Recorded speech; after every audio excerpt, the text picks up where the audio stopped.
अच्छा, तो इधर पर हम इस लैब में हम बेसिक लेवल का रिडिस्ट्रीब्यूशन पढ़ते हैं, जो इंतहाई मतलब बिगनर लेवल पर होता है, तो वो रिडिस्ट्रीब्यूशन हम पढ़ते हैं इधर। तो ये जो पहली टोपोलॉजी है दो राउटर की, तो इसमें हम ये करते हैं रिडिस्ट्रीब्यूट कनेक्टेड या loop back interface into RIP network. इसमें हम रिप को ज़रा कॉन्फ़िगर करते हैं। इससे पहले मैंने कॉन्फ़िगर नहीं किया है, मैं अभी इसमें रिप को कॉन्फ़िगर करता हूँ। Config T router RIP version 2, और फिर मैं लिखता हूँ नेटवर्क। मैं ऑटोमेटिक समराइजेशन को भी ख़त्म करता हूँ और फिर लिखता हूँ नेटवर्क 1.0.0.0। इसको एंटर कर दिया। इसके बाद मैं R2 पर जाता हूँ। मैं सिंपल लेवल का रिप जो है ना कॉन्फ़िगर करता हूँ, राउटर रिप, और वर्जन 2 लिखता हूँ। इसके बाद इधर पर भी नो ऑटोमेटिक समराइजेशन और नेटवर्क 1.0.0.0। तो इधर पर हमने मतलब रिप कॉन्फ़िगर कर दिया। तो अभी अगर मैं आपको R2 पर दिखाऊं, तो R2 पर कोई राउट्स नहीं होंगे, क्योंकि अभी तक R1 पर जो लूप बैक के इंटरफेसेस है, ये वाले जो राउट्स है, ये हमने रिडिस्ट्रीब्यूट नहीं किए हैं, तो ये अभी तक R2 पर नहीं आ चुके होंगे। अगर मैं आपको दिखाऊं शो IP राउट रिप, तो कोई राउट्स अभी तक नहीं आए हैं, तो मैं R1 पर रीडिस्ट्रीब्यूशन करता हूँ कनेक्टेड राउट्स का या लूप बैक इंटरफेसेस का। इधर पर ये मैंने लूप बैक इंटरफेसेस कॉन्फ़िगर किए हुए हैं। अगर आप लोग देखना चाहते हैं तो मैं आपको वो भी दिखाता हूँ। शो IP इंटरफेस ब्रीफ, तो इधर पर ये देखिए, ये सारे मैंने लूप बैक इंटरफेसेस कॉन्फ़िगर किए हुए हैं। तो अगर मैं ये चाहता हूँ कि ये इंटरफेसेस R2 तक आ जाए ये राउट्स, तो इसके लिए मुझे सिंपल रीडिस्ट्रीब्यूशन करना पड़ेगा। और रीडिस्ट्रीब्यूशन के लिए मैं R1 पर आता हूँ। इधर पर मैं लिखता हूँ राउटर रिप, और मैं लिखता हूँ रीडिस्ट्रीब्यूट, और रीडिस्ट्रीब्यूट के बाद मैं लिखता हूँ कनेक्टेड, यानी ये राउट डायरेक्ट R1 के साथ कनेक्टेड है। इधर मैंने इसको एंटर कर दिया। तो अभी अगर मैं R2 पर देखूं, तो R2 पर ये सारे राउट्स आ रहे होंगे और रिप के ज़रिए। तो मैं देखता हूँ शो IP राउट रिप, ये देखें सारे के सारे आ रहे हैं 1.1.1 से। तो रीडिस्ट्रीब्यूशन के ज़रिए हमने इन चारों राउट्स को R2 शिफ्ट कर दिया। इधर पर रिप का नेटवर्क चल रहा है और ये कनेक्टेड लूप बैक इंटरफेसेस है, तो ये हमने इस नेटवर्क के अंदर रीडिस्ट्रीब्यूट कर दिया। तो ये एक सिंपल कमांड है जिसके ज़रिए हमने ये रीडिस्ट्रीब्यूशन कर दिया। ये दूसरी टोपोलॉजी है ये वाली। इसमें हमने ये करना है redistribute static routes of R3 into RIP. ये भी मतलब रिप का नेटवर्क है, लेकिन कनेक्टेड की बजाय या लूप बैक इंटरफेसेस की बजाय इसके अंदर हमने क्या करना है, हमने जो है ना ये स्टैटिक राउट्स को रीडिस्ट्रीब्यूट करना है। तो इसको भी ज़रा देखते हैं। मैं R3 पर जाता हूँ, और R3 पर सबसे पहले तो मैं रिप को भी कॉन्फ़िगर करता हूँ। मैंने रिप को भी अभी तक कॉन्फ़िगर नहीं किया है, तो सिंपली मैं इधर आता हूँ 1.0.0, ये हो गया। और इस तरह R4 पर आता हूँ, इधर भी लिखता हूँ राउटर रिप और वर्जन 2। फिर मैं लिखता हूँ अच्छा नो ऑटोमेटिक समराइजेशन, और नेटवर्क हो गया 1.0.0.0। और ये R3 पर भी मैं नो ऑटो का कमांड भूल गया, ये भी मैंने दे दिया। ठीक है, तो अभी मैंने करना ये है कि ये R3 जो है ना, इस पर मैंने स्टैटिक राउट्स को रिप के अंदर रीडिस्ट्रीब्यूट करने हैं, और वो R4 तक फिर आ जाएंगे रिप के ज़रिए। तो मैं अगर आपको R4 दिखाऊं, तो अभी तक R4 में कोई राउट्स नहीं आ रहे होंगे। शो IP राउट और सिर्फ कनेक्टेड राउट्स है, और रिप ने किसी राउट्स को अभी तक R4 की तरफ नहीं लाया है R3 से। तो मैं R3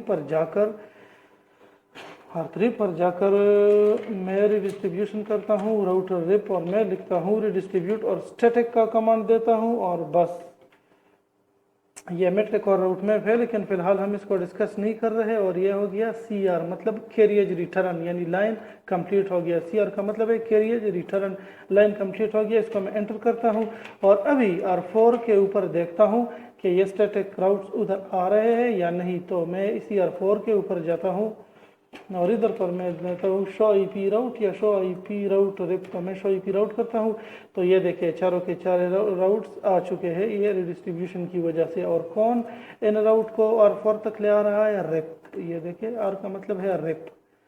ठीक हो गया। तो ये सिंपल रिडिस्ट्रीब्यूशन थी कि हमने स्टैटिक राउट्स रिप के अंदर रिडिस्ट्रीब्यूट कर दिया, तो ये भी हो गया। अच्छा, अभी ये अगली टोपोलॉजी है। तो इस सिंपल टोपोलॉजी में हमने ये करना है कि redistribute static routes into EIGRP। EIGRP के अंदर हमने रीडिस्ट्रीब्यूशन करनी है इन चारों स्टैटिक राउट्स की। तो सबसे पहले मैं R5 पर जाता हूँ और EIGRP को कॉन्फ़िगर भी करता हूँ। मैंने अभी तक कॉन्फ़िगर नहीं किया। मैं शो राउटर EIGRP, इसके बाद ऑटोनोमस सिस्टम फॉर एग्जांपल 1 हो गया। इसके बाद मैंने लिखना है नेटवर्क 1.0.0.0, के बाद मैंने लिखना है 0.255.255.255, एंटर कर दिया। नॉट टू समरी कर दिया। फिर R6 के पास चला जाता हूँ, ये R6 है तो R6 में चला गया और इधर पर भी यही कमांड दे देता हूँ, router EIGRP1 no auto summary, network देता हूँ 1.0.0.0 वाइल्ड कार्ड 0, ये हो गया। तो एडजेसेंसी भी बन जाएगी और ये बन गई। तो अभी R6 पर किसी किस्म के राउट्स नहीं आ रहे होंगे। शो IP राउट EIGRP, कोई राउट्स नहीं आ रहे जो R5 पर है। तो मैं क्या करता हूँ, R5 पर इन स्टैटिक राउट्स को, ये इधर जो 4 स्टैटिक राउट नज़र आ रहे हैं, मैं इसको रीडिस्ट्रीब्यूट करता हूँ। तो मैं R5 पर आता हूँ। R5 पर मैं ऑलरेडी राउटर मोड के अंदर हूँ, तो मैं लिखता हूँ रीडिस्ट्रीब्यूट, और कौन से राउट से ये है स्टैटिक। तो बस इधर भी मैं सिर्फ स्टैटिक लिखता हूँ और मैं करता हूँ एंटर, बस बात खत्म।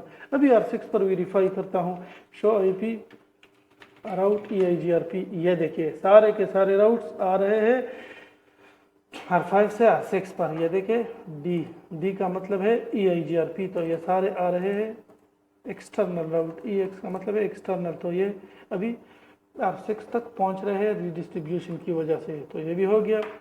अच्छा, आखिर में ये जो छोटी सी टोपोलॉजी है, तो इसमें हमने ये करना है कि हमने रीडिस्ट्रीब्यूट करना है इन स्टैटिक राउट्स को, लेकिन OSPF के अंदर।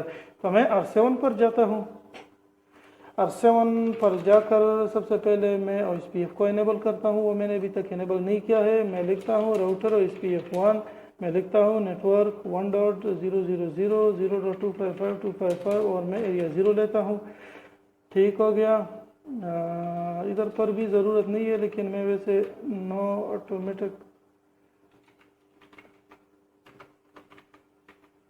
नो ऑटो का कम, बस इसे इधर पर ज़रूरत भी नहीं है। मैं R8 पर जाता हूँ और मैं लिखता हूँ राउटर OSPF1 और इधर पर मैं लिखता हूँ नेटवर्क 1.1.1.2 और या डायरेक्ट मैं इस तरह पूरा नेटवर्क लिखता हूँ, यह हो गया, और फिर इस तरह, और एरिया 0। ठीक है, अभी एडजेसेंसी भी बन जाएगी और R7 और R8 के दरमियान में एडजेसेंसी बननी चाहिए, तो ये बन भी गई।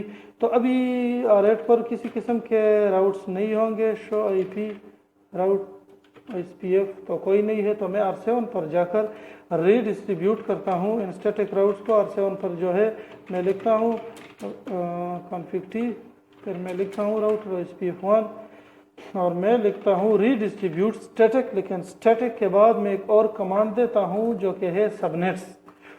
सबनेट्स का मैं कमांड देता हूँ। अगर सबनेट का कमांड मैंने नहीं दिया और मैंने एंटर कर दिया, तो इधर पर लिखा है CR यानी कैरियज रिटर्न, मेरा कमांड तो कंप्लीट हो जाएगा, लेकिन सबनेट का मतलब यह है कि आपके क्लासफुल और क्लासलेस सारे के सारे राउट जो है ना वो डिस्ट्रीब्यूट होंगे। मतलब अगर आपने सबनेट्स का कमांड नहीं दिया तो /8/24/16 ये जो क्लासफुल राउट्स होते हैं वो रिडिस्ट्रीब्यूट होंगे, जो सबनेटेड होते हैं मतलब जो क्लासलेस होते हैं जिस तरह /9/17/25 वगैरह, तो ये जो है ना फिर रिडिस्ट्रीब्यूट नहीं होंगे। तो मैं इधर पर सबनेट का कमांड भी देता हूँ और एंटर करता हूँ। ठीक है, इसके बाद मैं अभी R8 पर देखता हूँ कि ये राउट्स आ रहे हैं या नहीं, एंटर करता हूँ। तो ये देखिए सारे के सारे राउट्स आ रहे हैं OE2 से। ये देखिए उधर पर हमने रीडिस्ट्रीब्यूट कर दे तो ये सारे के सारे राउट OE2 से आ रहे हैं, तो मतलब हमारी रीडिस्ट्रीब्यूशन ठीक हुई है अभी तक। तो इधर पर हमने बस ये बहुत सिंपल सी रीडिस्ट्रीब्यूशन करना था कि बेसिक लेवल पर जो है ना रिप के अंदर किस तरह रीडिस्ट्रीब्यूशन होती है, लूप बैक इंटरफेसेस की, स्टैटिक राउट्स की, इस तरह ये GRP के अंदर कैसी होती है, SPF के अंदर। तो इसके बाद हम हमारा जो दूसरा लेब होगा उसके अंदर हम कंडीशनल रीडिस्ट्रीब्यूशन करेंगे। कंडीशनल रीडिस्ट्रीब्यूशन से मतलब मेरा ये है कि उधर पर इस तरह की और सिंपल टोपोलॉजी होगी, लेकिन उस उधर हमने ये करना होगा कि ये राउट्स मसलन हमने अभी R7 पर रीडिस्ट्रीब्यूट कर दिए, इधर ये OE2 से आ रहे हैं, तो उधर पर हम राउट मैप के ज़रिए देखेंगे कि ये राउट्स OE2 से नहीं OE1 से आनी चाहिए, इसका कॉस्ट यह होना चाहिए वगैरह वगैरह। तो अगले लेब में हम कंडीशनल रीडिस्ट्रीब्यूशन करेंगे। अभी के लिए इतना ही। Thank you very much.